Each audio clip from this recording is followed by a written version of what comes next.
Igreja Batista Novo Horizonte. Um novo horizonte com Jesus em sua vida. Mensagens do coração de Deus para o seu coração. Momentos com Jesus.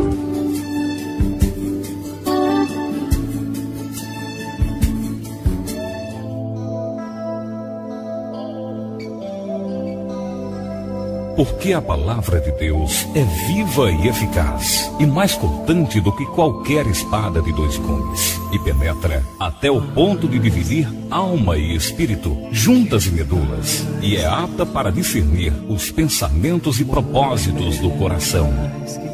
Vamos ouvir agora a mensagem da Bíblia.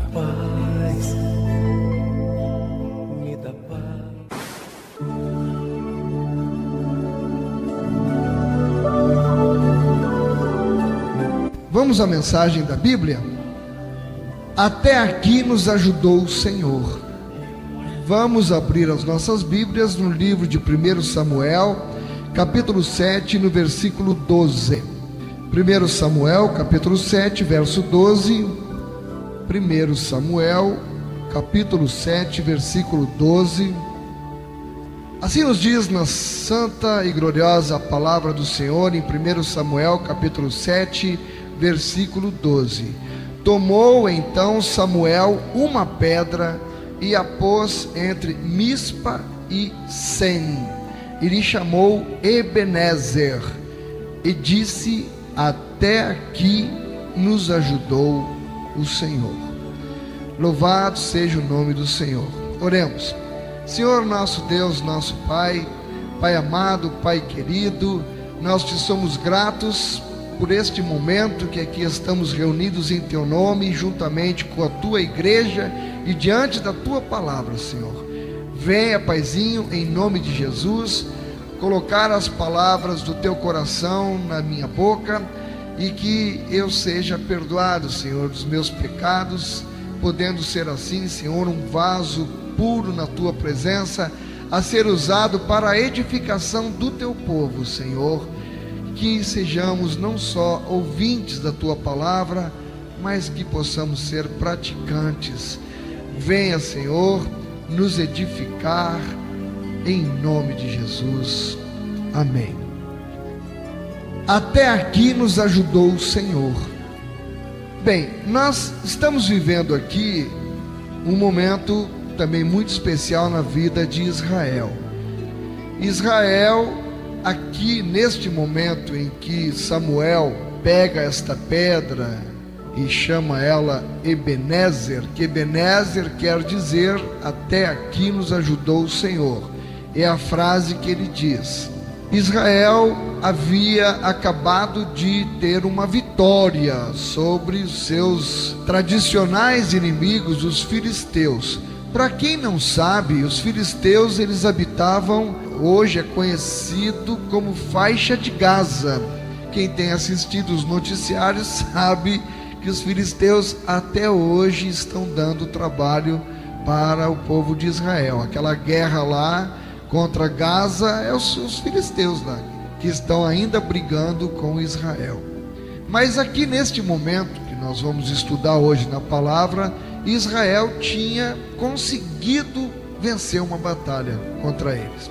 Vamos voltar um pouco mais aqui no tempo, e eu convido você para abrir a Bíblia, está aí bem pertinho, em 1 Samuel, no capítulo 3, nós vamos ler os versos do 10 ao 14. Eu gosto muito de buscar o contexto, para a gente entender direitinho o que é que está acontecendo. Então, em 1 Samuel, capítulo 3, os versos do 10 ao 14, nós vamos encontrar o Senhor falando com Samuel. E diz assim: então veio o Senhor e ali esteve e chamou como das outras vezes: Samuel, Samuel. Este respondeu: fala, porque o teu servo ouve. Disse o Senhor a Samuel: eis que vou fazer uma coisa em Israel, a qual todo o que ao ouvir lhe tinirão ambos os ouvidos. naquele dia suscitarei contra Eli tudo quanto tenho falado com respeito à sua casa. Começarei e o cumprirei. Porque já lhe disse que julgarei a sua casa para sempre, pela iniquidade que ele bem conhecia, porque seus filhos se fizeram execráveis e ele os não repreendeu. Portanto, jurei à casa de Eli que nunca lhe será expiada a iniquidade, nem com sacrifício, nem com oferta de manjares. Vamos entender o que está acontecendo aqui.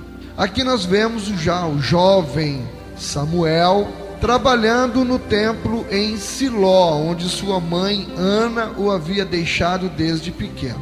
Samuel cresceu ali juntamente com Eli e seus filhos, Ofni e Finéias. Os filhos de Eli, eles faziam tudo o que era mal perante o Senhor. Eli era o sumo sacerdote.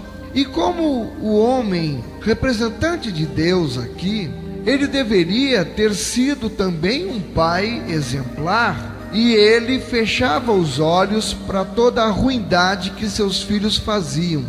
Os filhos deitavam com as mulheres na porta do templo. Os filhos, eles praticamente roubavam a parte das ofertas que as pessoas vinham trazer, eles tomavam das pessoas. E Eli não fazia nada. O que resultava aqui era um péssimo testemunho, um péssimo exemplo. Era um mau exemplo que os filhos de Eli estavam dando. E por isso o povo começou a se desgostar, e muito. E isto gera, você vê a consequência do mau testemunho de quem tem por obrigação até dar um bom testemunho. O que gerou foi um descontentamento muito grande do Senhor contra Eli. E aqui nesse texto que eu li agora, no capítulo 3, de 10 a 14, Deus avisa a Samuel, que era a pessoa que naquele momento estava vivendo com Eli, mas Samuel já tinha sido ungido desde o ventre, já tinha sido separado para ser o substituto, na verdade, de Eli. E desde menino ele estava trabalhando lá no ofício, aprendendo o ofício de sacerdote. E eu fico às vezes pensando como Deus realmente, ele quando separa uma pessoa, porque Samuel desde pequenininho ele foi criado ali. E pense comigo, observando, como menino, ele observava o exemplo dos outros meninos. Talvez fosse maior um pouco do que ele, mas os filhos do sacerdote talvez até tentassem desencaminhar o menino Samuel. Mas ele se mantinha sempre fiel ao Senhor, tanto que aqui neste momento nós encontramos Deus falando com Samuel e não falou com Eli. Aliás, a palavra era contra Eli. E por causa desse desatino, vejam que o povo inteiro, que na verdade também o povo também tinha sua contribuição, porque era um povo desobediente. Mas nós vamos ver agora, a partir daqui, uma sequência de batalhas, de guerras contra os filisteus, em que o povo de Israel foi sendo massacrado. Vamos adiante então para a gente entender agora essa história muito bonita, muito interessante. Deus vai falar com a gente, como sempre tem falado, através da sua palavra. Louvado seja o nome do Senhor. Nós vemos aqui a primeira guerra então que Deus suscita contra Israel, com o objetivo de atingir Eli, seus filhos, sua família e também o povo desobediente. Mas vejam que há um direcionamento aqui. O povo pagou caro, mas o direcionamento foi principalmente, como ele havia dito para Samuel, que levantaria uma situação difícil para Eli e sua família. Ele termina aqui dizendo: portanto jurei à casa de Eli que nunca lhe será expiada a iniquidade. Nunca vai ser perdoada, né, a iniquidade. Ele castigaria. Chegou num ponto que Deus diz: agora chega, nem com sacrifício e nem com oferta de manjares. E se você ler depois em casa com mais tempo, você vai ver que Eli desconfiou que Samuel estava sabendo de alguma coisa e praticamente obriga Samuel a dizer para ele. Samuel contou toda a verdade. Eli então foi avisado. Vamos para o capítulo 4, na sequência. O capítulo 4, a partir do verso 1, diz assim: Veio a palavra de Samuel a todo Israel. Israel saiu à peleja contra os filisteus e se acampou junto a Ebenezer. Irmãos, vamos entender, este lugar aqui era chamado realmente de Ebenezer, este lugar. Israel se acampou naquele lugar. E eu desperto a sua atenção para este detalhe, porque este lugar aqui, ele durante um bom tempo foi um lugar negro para Israel, um lugar dificílimo, onde Israel sofria derrota após derrota, neste lugar chamado Ebenezer. Então Israel se acampou junto a Ebenezer, e os filisteus se acamparam junto a Afeca, em outro lugar.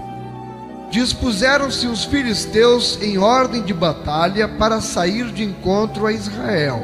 E travada a peleja, Israel foi derrotado pelos filisteus. Primeira derrota nesta sequência prevista por Deus a Samuel. Israel foi derrotado pelos filisteus e estes mataram no campo aberto cerca de 4.000 homens. Então, neste lugar chamado Ebenezer, Israel sofre a primeira derrota anunciada pelo Senhor.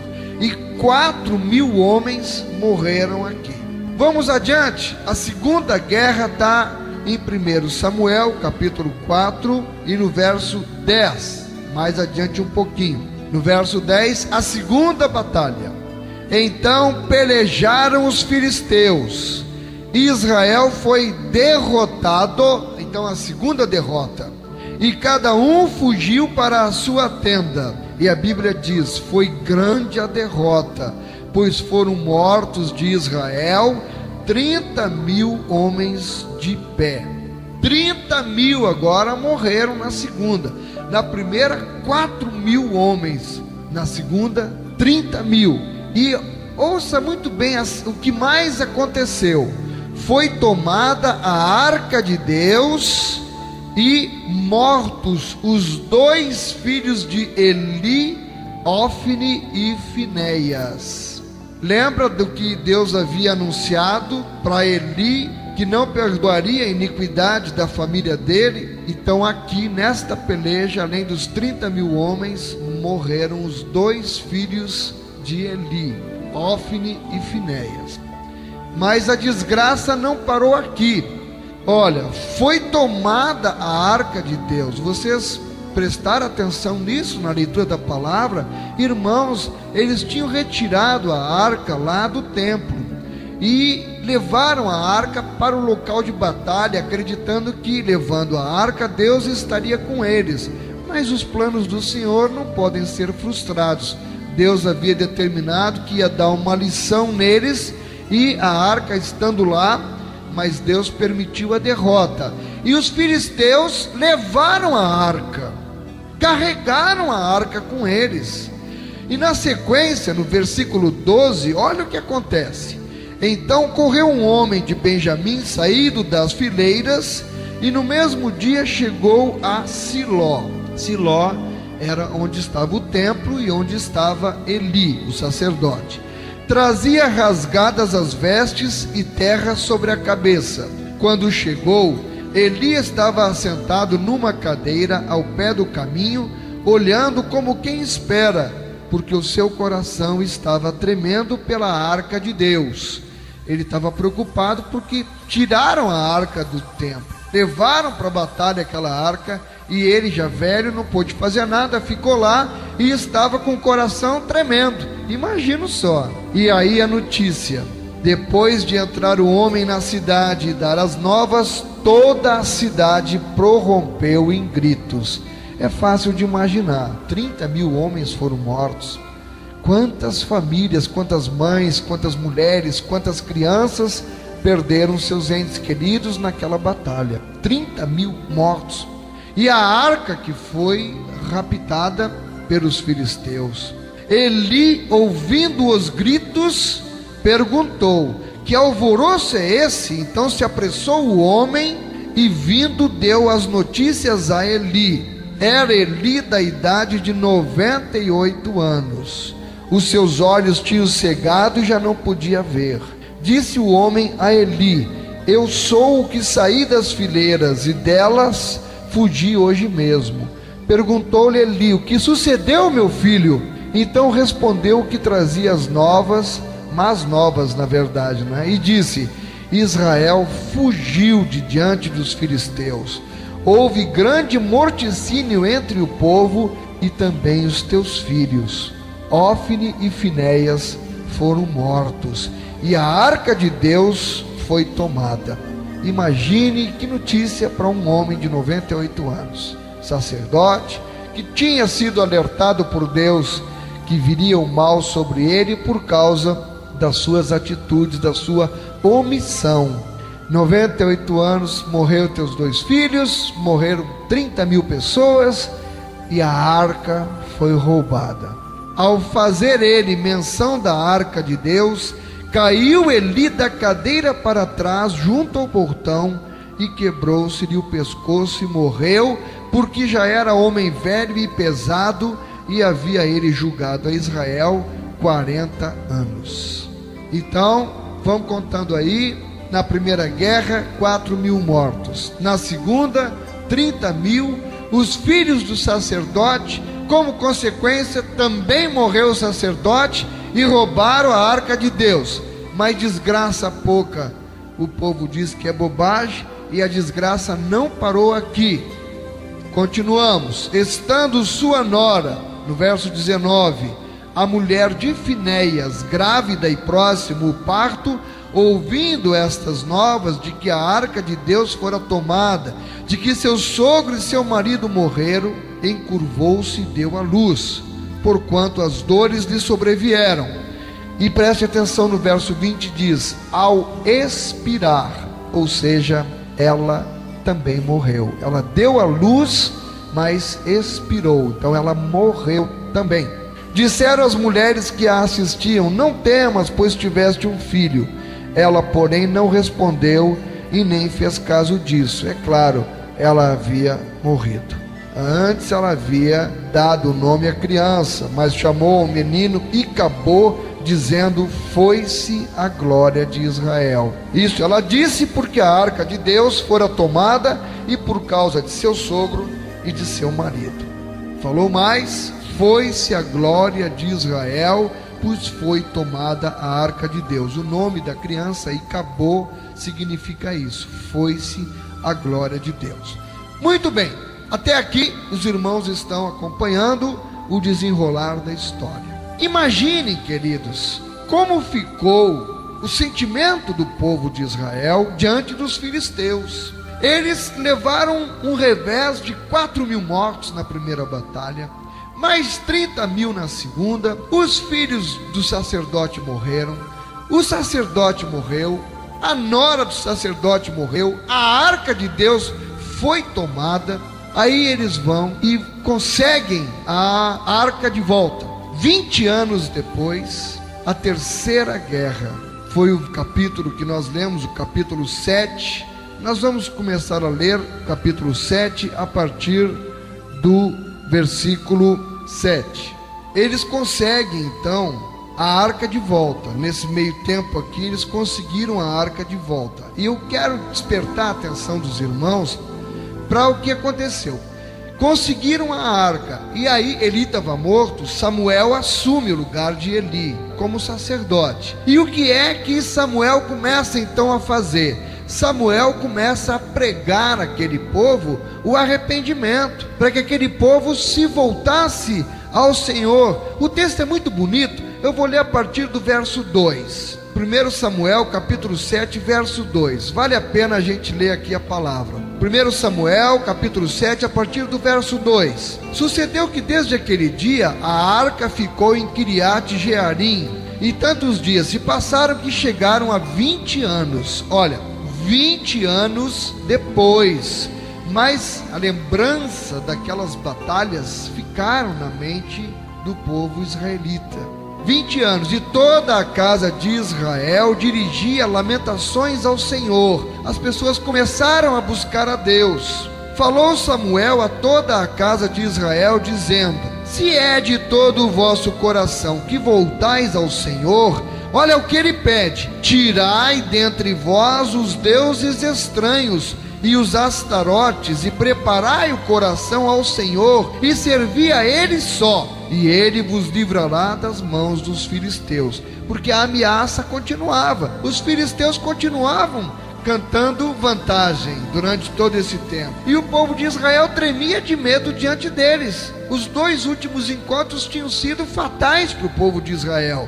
Então os filhos de Israel tiraram dentre si os Baalins e os Astarotes e serviram só ao Senhor. É importante a gente ler isso aqui.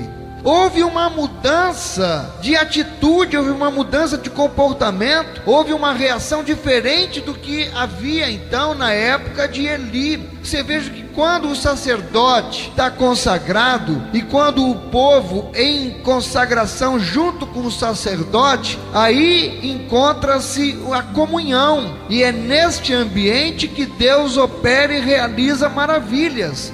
Por isso, não foi à toa que a recomendação lá na cerimônia do fórum foi para que a igreja estivesse sempre em comunhão com seu pastor e o pastor com sua igreja, porque a exemplo da igreja primitiva, e nós estamos vendo agora aqui, quando há esta interação, esta comunhão do sacerdote com a igreja, da igreja com o sacerdote, o ambiente é propício para que Deus faça a obra no meio do seu povo. Então aqui disse mais Samuel no verso 5: congregai todo o Israel em Mispa, e orarei por vós ao Senhor. O sacerdote orando pelo povo, o pastor intercedendo pela igreja ao Senhor, colocando a igreja, o povo, nas mãos do Senhor. Que lindo! Congregaram-se em Mispa, tiraram água e a derramaram perante o Senhor, jejuaram aquele dia, e ali disseram: pecamos contra o Senhor. E Samuel julgou os filhos de Israel em Mispa. Olha, arrependimento é a chave do perdão. Arrependimento. Para que haja o perdão de Deus, é necessário um coração contrito, arrependido. E eles reconheceram, eles disseram: pecamos contra o Senhor. Na verdade significa o arrependimento, o reconhecimento dos pecados. Quando, pois, os filisteus ouviram que os filhos de Israel estavam congregados em Mispa, subiram os príncipes dos filisteus contra Israel, o que, ouvindo os filhos de Israel, tiveram medo dos filisteus. Agora vamos parar um pouquinho e entender isto aqui. Vejam bem, eles estavam lá em Mispa, que era próximo àquele lugar que eles tinham enfrentado as outras 2 batalhas, Ebenezer.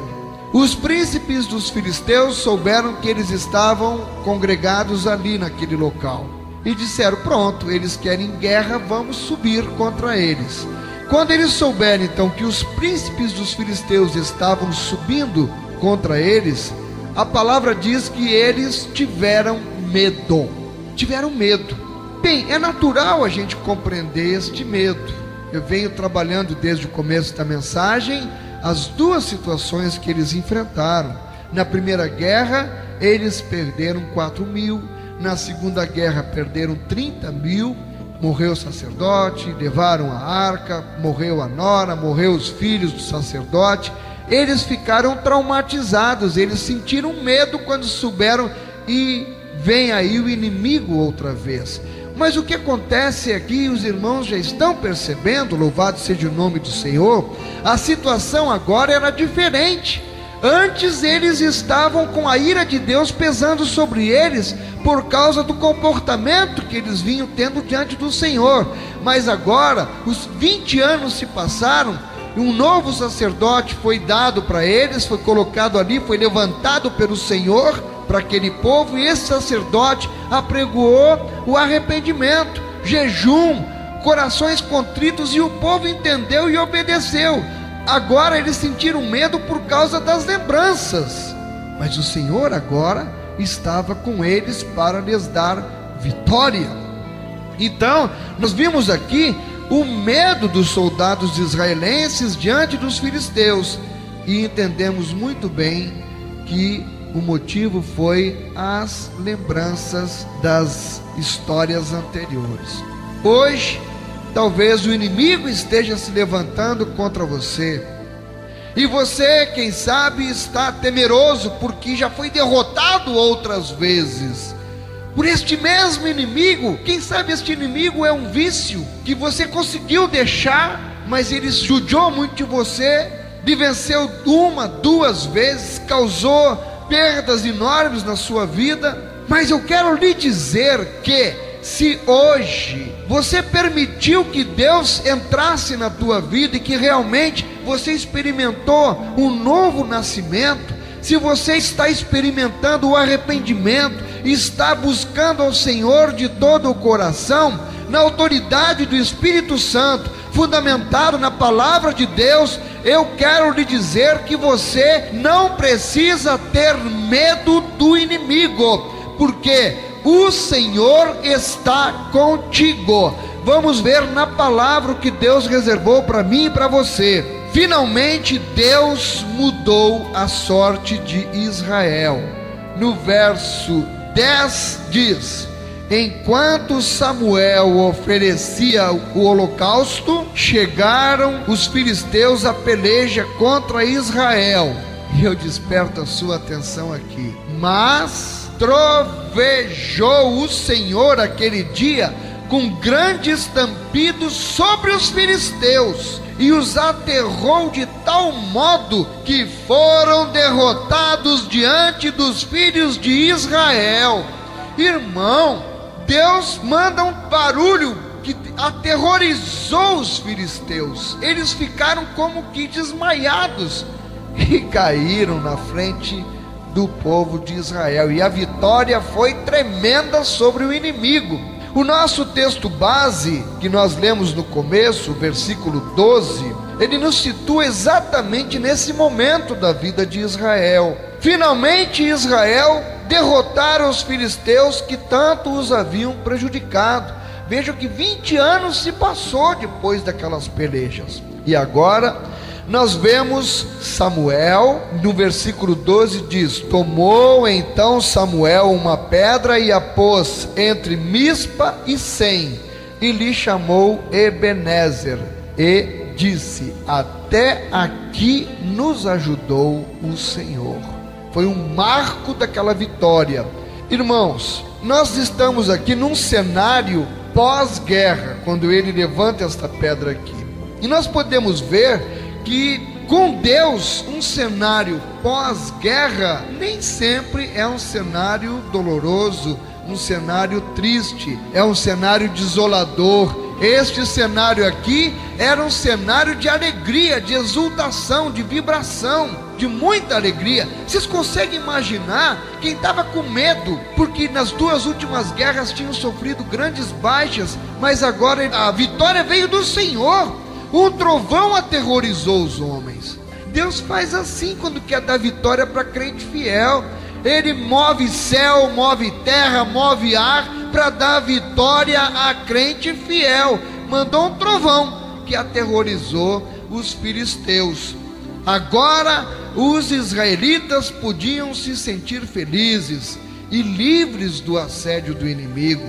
Deus deu o livramento. Então, por isso Samuel levantou uma pedra comemorativa num lugar que outrora era sombrio para Israel. Concorda comigo? Ebenezer até então era um lugar sombrio, mas agora Ebenezer passou a ser o símbolo de um lugar de vitória. Deus transforma, irmão, o que é tristeza em alegria. Deus transforma isso na vida do crente fiel, porque esse povo, nesse momento da sua história, foi um povo fiel, que abandonou os seus outros deuses, passou a adorar só a Deus, reconheceu os seus pecados e se arrependeu. E aí, esta é a chave para a vitória. Você quer ter vitória? Faça isso. Abandone seus outros deuses. Quem são os outros deuses que estão ocupando o lugar de Deus na sua vida, lhe impedindo de adorar a Deus verdadeiramente, que se interpõe entre a sua vida e a presença do Senhor? Qual é o pecado que tem afligido a sua vida e que você não consegue deixar? Uma mulher me ligou para o rádio, feliz: pastor Edson, que bom estar falando com o senhor. Olha, eu não sou evangélica, mas eu escuto todos os dias esse programa, é uma bênção na minha vida. E eu digo: por que não é evangélica ainda? Porque não chegou o tempo. Minha irmã, Jesus está voltando. E qual é o tempo? Irmão, o tempo que eu sinta que eu vou poder realmente ser fiel a Deus. Aí eu vou entender que é o tempo. Ele disse: minha irmã, qual é o atrativo neste mundo que está lhe impedindo de realmente ter uma caminhada? Essa irmã chora, ela disse que chorava quando ouvia as músicas, quando ouvia a palavra. O Espírito Santo já está trabalhando naquela vida, mas o coração duro, não quer ceder. Eu digo: o que é que está lhe atraindo tanto neste mundão aí que só tem desgraça, que está lhe impedindo de ter uma vida nova com Jesus? Eu não sei, irmão. Eu não tenho vício, não bebo, não fumo, não saio, já estou numa certa idade, eu não sei o que é. Eu disse: irmão, pois então ore ao Senhor, para que o Espírito Santo esteja lhe dando esta vontade de realmente tomar esta decisão na sua vida para mudar. Então você vê que o inimigo, ele realmente aprisiona as pessoas de uma forma tal, que a mulher está sendo tocada já, louvado-seja o nome do Senhor, pelo programa, pela palavra, pelas músicas, não só pelo nosso programa, por todos os outros. Eu disse: escute todo dia, tem programa na rádio, escute todo dia, deixar que a palavra não volta vazia. Deus com certeza já tem planos na vida daquela mulher, e como tem na minha vida, como tem na sua vida também. Nós sabemos, quem já experimentou este novo nascimento, sabe como é gloriosa a vida com Jesus. Tem dificuldade, mas Jesus estando com a gente no barco, pode vir o temporal que vier, porque Ele traz a calmaria na hora que mais a gente precisa. Louvado seja o nome do Senhor. Então, queridos, o que é que nós podemos aprender com esta lição? Nós aprendemos que sentir medo, além de ser normal, às vezes pode ser benéfico. Vamos ver. Existem temores naturais que praticamente são involuntários. A gente tem aquele medo. Você vai indo pela rua, por exemplo, aí sente, a gente chama de pressentimento isso: eu não vou entrar nessa rua, alguma coisa está me dizendo para eu não entrar aqui. Esse é um temor, é algo de certa forma involuntário, e isso às vezes pode ser benéfico, porque Deus de repente está nos dando um livramento, né? Permite aquele pressentimento, manda um anjo até falar com a gente: não entra aí, porque tem um assaltante, de repente vai te fazer mal ali. Tantas coisas, às vezes a gente sente esses receios, esses pressentimentos, mas eles são importantes porque eles nos ajudam a preservar a vida e a evitar o mal. Por exemplo, o temor de andar em um lugar escorregadio e perigoso. Esses temores, eles são, na verdade, uma resposta quase involuntária e de autopreservação, de proteção, e trabalham a nosso favor quando eles se encontram dentro de uma realidade, dentro do equilíbrio. E é bom, então, que se sinta esse temor quando está dentro do equilíbrio, dentro da realidade. Não é o medo do sobrenatural, dentro da realidade. Segundo, nós aprendemos que existe um tipo de medo que, ao contrário, nos é prejudicial. Que tipo de medo é esse? Aquele primeiro medo que eu falei é benéfico, mas este outro é prejudicial. É o medo que impede a pessoa de enfrentar o problema. Quando diz aqui que Israel sentiu medo, se eles não tivessem realmente em harmonia com Deus, talvez tivessem corrido, fugido dali. E muitas vezes nós sentimos medo de enfrentar o problema. Vá pensando aí, Deus está falando com você. Qual é o problema? Que você já precisava ter tomado uma decisão, uma atitude, mas está com medo. E protela. Eu estou meditando numa mensagem lá, que o título provisório dela, não sei se vai ser esse, é a praga do amanhã, a praga do dia seguinte, a praga do depois. É isso, é a protelação, é não tomar a decisão que tem que tomar agora e deixar para depois. Quando o gigante Golias atemorizou Israel, eles fugiram do combate sem saber o que fazer por 40 dias. A palavra diz: chegava-se, pois, o filisteu pela manhã e à tarde, e apresentou-se por 40 dias. Era filisteu também. Na verdade, Golias não era filisteu, ele era mercenário, a serviço, contratado pelos filisteus. Você vê que a guerra entre Israel e os filisteus é histórica, né? Como eu disse, até hoje estão brigando. Mas esse texto está em 1 Samuel 17:16, para você que gosta de acompanhar na Bíblia, está lá. Ele chegava por 40 dias. Então imagina a cena: Golias se apresentava e dizia: não tem homem aí? Não tem homem para brigar comigo? E todo mundo corria, tremia, se escondia e ninguém enfrentava. Irmãos, consegue imaginar uma situação dessa durar 40 dias, irmão? E durou. O que é que eles tinham? Medo de enfrentar o gigante. Medo de enfrentar o gigante. É o medo que traz desconforto emocional. Imagina, eles fugiam, mas como é que eles ficavam se sentindo? Morto por dentro. É o que acontece comigo, com você, quando a gente está lá, o inimigo nos afrontando, e a gente protelando, não toma decisão, não enfrenta, não decide, e a gente fica desequilibrado emocionalmente. Não é verdade? Fica. Este medo de enfrentar o inimigo é que é prejudicial, porque ele nos traz o desconforto emocional. É um medo, no caso de Jó, descrito em Jó 3:25, ele diz: porque o que eu mais temia aconteceu. Esse medo é prejudicial. Ele temia e aconteceu. É o medo que faz a pessoa se isolar, isto é, faz ela se fechar dentro do seu próprio mundo, do seu próprio espaço.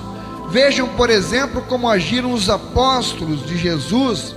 Após a morte de Jesus, eles se trancaram com medo dos judeus em casa. Aonde está isso, irmão Edson?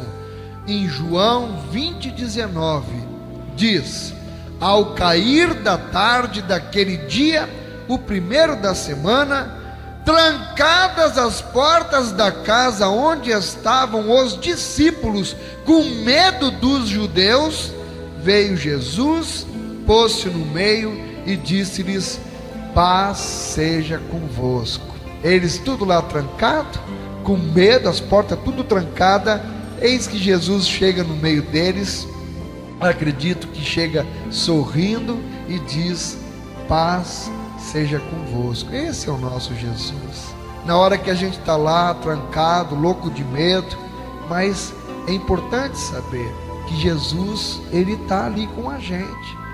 Esse é o nosso problema. Muitas vezes nós sentimos este medo, temos medo de enfrentar o inimigo porque não temos a confiança necessária que Jesus está por perto. Esse que é o nosso problema, queridos.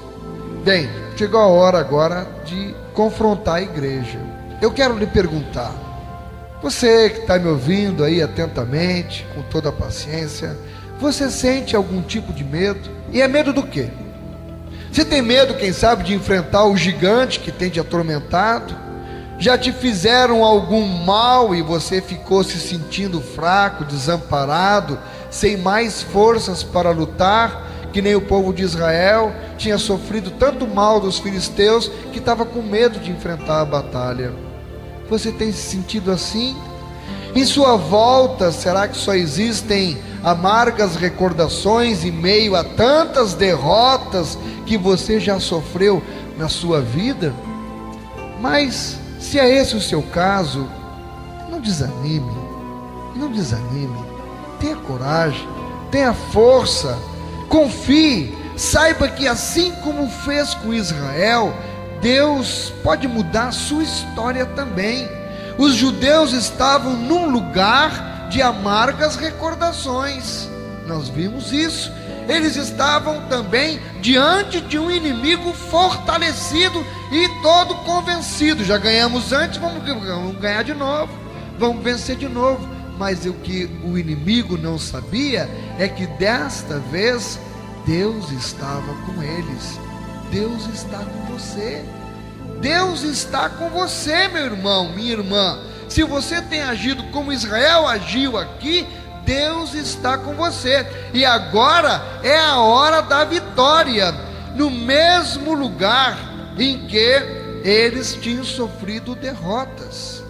Diz: enquanto Samuel oferecia o holocausto, os filisteus chegaram à peleja contra Israel, mas trovejou o Senhor aquele dia com grande estampido sobre os filisteus e os aterrou de tal modo que foram derrotados diante dos filhos de Israel.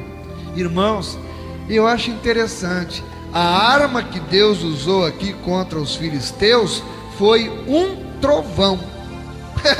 Deus levantou-se do seu trono e aquele estampido, eu creio que foi o barulho de Deus se levantando e dizendo: agora basta!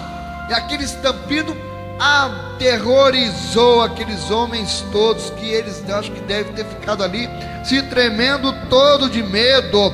Deus bradou: agora basta. Irmãos, Deus tem armas secretas que o inimigo desconhece. Aleluia! E Ele usa essas armas em favor do seu povo. E como foi então que o povo de Israel reagiu diante da vitória recebida? Com comemoração e com adoração. Aleluia! Com o reconhecimento de que a vitória e tudo mais em suas vidas tinha vindo de Deus. Tomou então Samuel uma pedra e a pôs entre Mispa e Sem, e lhe chamou Ebenezer, e disse: até aqui nos ajudou o Senhor. Deus enterrou o passado de fracasso do seu povo junto com os filisteus. A primeira lição que nós podemos aprender é que o povo de Deus não é pelo fato de ser povo de Deus que não tem conflitos. Jesus já nos alertou: no mundo passais por aflições, mas ele disse também: tem de bom ânimo, eu venci o mundo.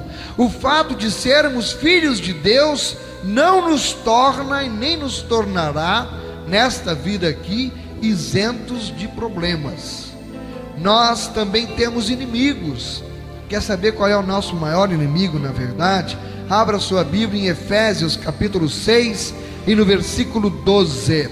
Efésios 6:12 diz quem é o nosso inimigo: porque a nossa luta não é contra o sangue e a carne, e sim contra os principados e potestades, contra os dominadores deste mundo tenebroso, contra as forças espirituais do mal nas regiões celestes. Está aqui o nosso inimigo. A gente acha que é contra a carne, contra o sangue, mas não é. Às vezes o inimigo usa as pessoas para nos fazer o mal. Não fique com raiva das pessoas, ore por as pessoas que estão dando brecha para o inimigo usá-las, ore por elas. Mas a nossa luta é realmente contra as potestades do mal. Irmãos, eu concluo dizendo que não pode haver vitória externa se primeiro não houver vitória interna. Você quer a vitória exterior? Mas lute primeiro contra o seu inimigo interior. Se alguém quer vir após mim, negue-se a si mesmo. É este talvez, quem sabe, o seu maior inimigo, você mesmo. O inimigo está dentro de você, o seu eu, que muitas vezes te impede de conseguir a vitória externa, porque internamente você tem sido derrotado pelo teu eu. Receba em nome de Jesus. Não se deixe vencer também pelos fracassos do passado. A gente pode ter sido fracassado no passado, podemos ter sido antes derrotado muitas vezes, mas Deus está conosco desta vez. Aleluia! Estando sob a vontade, estando sob a direção de Deus, em Cristo Jesus, nós somos mais que vencedores. E afinal de contas, nós também temos muito a reconhecer que até aqui nos ajudou o Senhor. Vamos repetir? Até aqui nos ajudou o Senhor. Que Deus abençoe a igreja e continue dando vitória ao seu povo.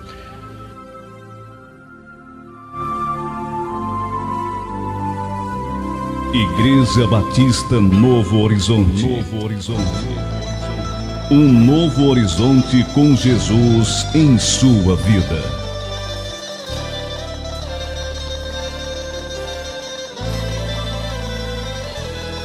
Neste momento tão marcante em minha vida, de grande emoção, eu agradeço a Deus com toda a alma pela nossa união. E estando junto a ti tenho motivos para me alegrar. E de coração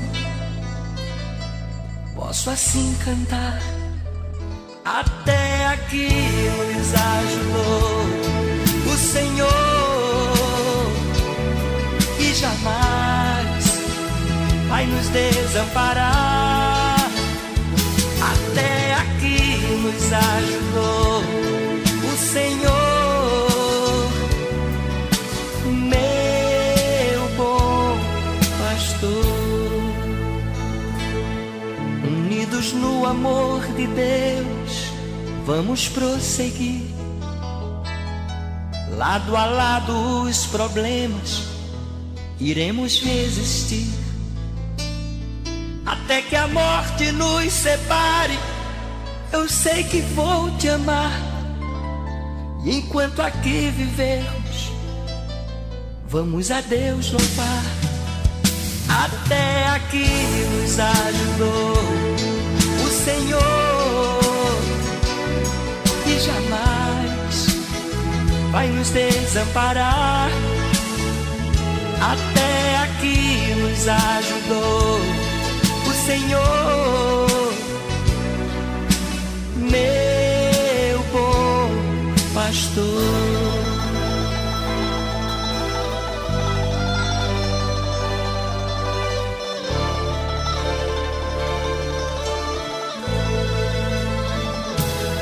Até que a morte nos separe, sei que vou te amar. Enquanto aqui vivermos, vamos a Deus louvar. Até aqui nos ajudou o Senhor, e jamais vai nos desamparar. Até aqui nos ajudou o Senhor, meu bom pastor, meu bom pastor.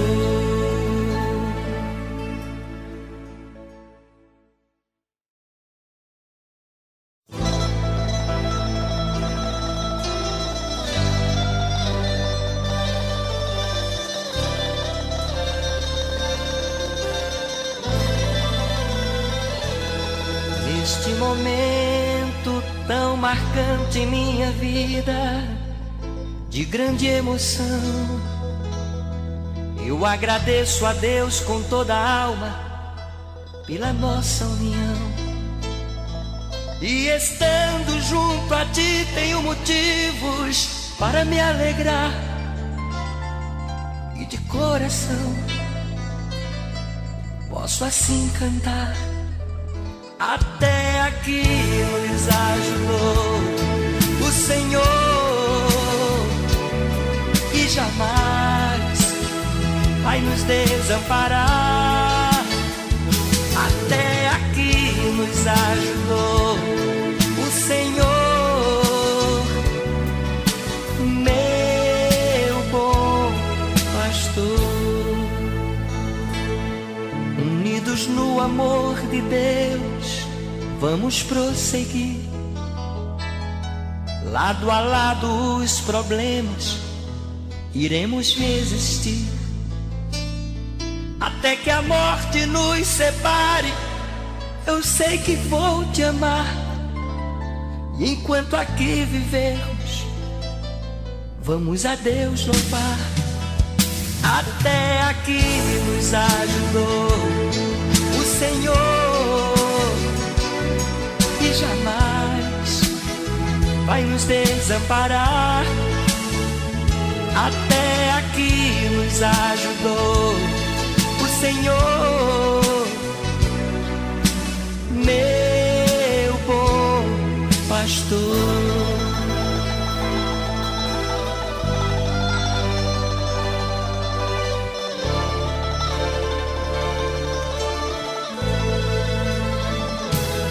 Até que a morte nos separe, sei que vou te amar.